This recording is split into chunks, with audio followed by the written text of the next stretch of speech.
Dəyərli izləyicilər, ilk xəbərimiz təbii ki, icra başçısının girov götürülməsi ilə bağlıdır və bir daha xatırladıram, elə girişdə də dedim, indi də deyirəm, bu icra başçısını vaxtı ilə girov götürüblərmiş və azad edilib. Necə, hansı formada? Azərbaycanda şok bir hadisədir bu və istəyirəm bunun təfərrüatlarını sizinlə bölüşüm. Masallı rayon icra hakimiyyətinin başçısı Araz Əhmədovla bağlı sensasiyalı bir fakt üzə çıxıb. Yeni Sabah xəbər verir ki, icra başçısı vaxtı ilə Dövlət Sərhəd Xidmətinin Şəmkir istiqamətində yerləşən sərhəd zastavasında dəstə komandiri vəzifəsində çalışarkən tabeçiliyi altında olan zabitlərdən biri qaçaqmalçılar tərəfindən girov götürülür və Araz Əhmədov zabiti xilas etmək üçün müxtəlif tədbirlərə əl atsa da cəhdləri uğursuz olur. Çox maraqlı bir hekayədir, diqqətlə dinləyin dəyərli izləyicilər. Keçmiş zabitin bildirdiyinə görə vəziyyətin çıxılmaz olduğunu görən Əhmədov çox ağır, lakin qəhrəmanlıq nümunəsi sayılacaq bir qərar qəbul edir.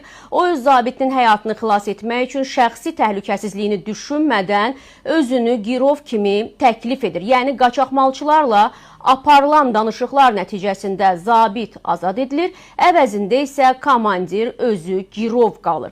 Hadisənin bir çox detalları bugün də ictimaiyyətə açıqlanmır. Bunun səbəbi isə əməliyyat sirləri və dövlət təhlükəsizliyi ilə bağlı məqamların olmasıdır dəyərli izləyicilər. Lakin məlum olan budur ki, sonradan həyata keçirilən xüsusi əməliyyat nəticəsində qaçaqmalçı zərərsizləşdirilir və Əhmədov Araz təbii ki, azad edilir və girovluqdan azad olunur və xatırlatmaq istəyirəm ki, 1963-cü il təvəllüdlü Araz Əhmədov ehtiyatda olan Təhlükəsizlik Xidməti general mayorudur və bu hadisə illər öncə olub dəyərli izləyicilər. Bir daha xatırladıram, icra başçısı vaxtı ilə Dövlət Sərhəd Xidmətinin Şəmkir istiqamətində yerləşən sərhəd zastavasında dəstə komandiri vəzifəsində çalışarkən olub və demək, tabeçiliyində altında olan zabitlərdən biri də qaçaqmalçılar tərəfindən girov götürülərkən belə bir fədakarlıq nümunəsi göstərib və dediyim kimi bir daha bu hadisə illər öncə baş verib və bunu keçmiş zabit nəql edib. Yeni Sabah da ona istinadən bu xəbəri çatdırıb. Azərbaycanda şok olay deyə biləcəyimiz bir hadisədir.